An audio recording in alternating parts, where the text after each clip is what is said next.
আজ নিজের দিকে তাকালে বড্ড আফসোস হয়, কি ছিলাম আর কি হয়ে গেছি। মাঝে মাঝে মনে হয় আগেই ভালো ছিলাম, সাদা সিধে ছিলাম, ভোলাভালা ছিলাম, চোখের নিচে ছিল না কোনো কালো দাগ, ছিল না মাথা ভর্তি এত দুশ্চিন্তা। অথচ আজ মানুষের ভিড়ে নিজেকে একা থাকার মধ্যে একটা আলাদা শান্তি আছে, না আমি কারোর, না আমার কেউ।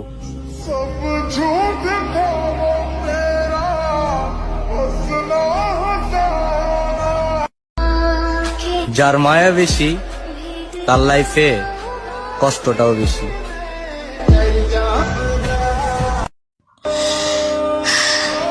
আজ নিজের দিকে তাকালে বড্ড আফসোস হয়, কি ছিলাম আর কি হয়ে গেছি।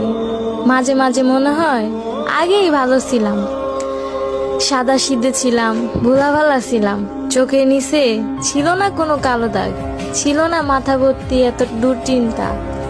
অথচ আজ মানুষের ভিড়ে নিজেকে একা থাকার মধ্যে একটা আলাদা শান্তি আছে, না আমি কারোর,